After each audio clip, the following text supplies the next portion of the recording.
On prend maintenant la direction de Soxilonges, dans le Puy-de-Dôme, où se déroule en ce moment le deuxième camp climat Auvergne. C'est un rassemblement organisé par plusieurs associations de défense de l'environnement, dont Alternatiba, ANV COP21 et Greenpeace. 5 jours de formation à la lutte pour la cause environnementale. On rejoint tout de suite sur place Coralie Giraudet. Bonjour. Bonjour. Vous faites partie des organisateurs de ce camp climat, dont le but est d'apprendre à agir. Les participants, qu'est-ce qu'ils viennent chercher comme compétences et comme informations? C'est ça, je pense que dans nos participants, il y en a beaucoup qui réalisent que le système ne fonctionne pas, qu'il y a une urgence climatique, qu'il y a des problèmes sociaux et qui, face à ce constat, se disent bon bah maintenant, qu'est-ce que je peux faire à mon échelle de citoyen? Et donc on est là pour apporter des réponses à la fois sur le volet de la résistance, des actions non violentes et sur le volet de créer des alternatives et de les massifier, qui sont un peu nos deux volets de compétences à Alternatiba et ANV COP21.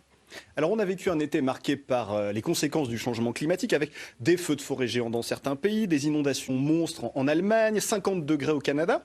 Est-ce que vous sentez une amplification de la mobilisation pour le climat? Je pense, oui, qu'il y a une amplification de la mobilisation. Il y a aussi une montée de l'inquiétude, je pense. En tout cas, moi, je la ressens en communiquant avec les militants qui m'entourent. Que là, petit à petit, on voit qu'en fait, tout s'accélère. Il y a le rapport du GIEC aussi qui est sorti ce mois-là et qui montre que les prévisions qui avaient été faites, c'est encore pire que ce qu'on pensait, que ça va encore plus vite, qu'il y a un emballement qui est en train de se créer. Avec des choses qu'on avait prévues depuis longtemps, par exemple la fonte du permafrost qui crée un emballement climatique et qui se produit beaucoup plus rapidement et beaucoup plus tôt que ce qui était prévu. Alors quand on regarde le programme de votre camp climat, il y a aussi des ateliers sur l'économie, sur le social. Ça va au-delà du climat, c'est ça? Je dirais pas que ça va au-delà du climat, parce qu'en fait, l'urgence climatique, elle concerne tous nos aspects de la vie quotidienne. Petit à petit, alors que les manifestations climatiques vont se faire, que les événements vont se multiplier, les grandes sécheresses, les inondations, comme on a pu citer, qu'il y a des terres qui vont devenir inhabitables et donc des migrations qui vont se créer. Nous, notre impact, il va être sur tous les aspects de notre vie quotidienne, sur des problèmes sociaux, des problèmes d'alimentation, des problématiques de déplacement. Ça va tout remettre en question. Et c'est pour ça qu'il faudrait qu'on commence maintenant à tout remettre en question et à changer nos habitudes. Et c'est donc l'objectif de ce camp climat qui se déroule donc à Soxilonges jusqu'à samedi. Merci Coralie Giraudet d'avoir accepté notre invitation dans ce 12-13. 5 jours pour se former à la lutte face à l'urgence climatique et sociale. C'est l'objet du camp climat Auvergne qui se déroule en ce moment à Soxilonges dans le Puy-de-Dôme. La cinquantaine de participants est là pour se perfectionner en méthode d'action non violente, en montage de projet ou tout simplement pour partager ses connaissances. Cyril Jeunet, Laure Pêche-Question.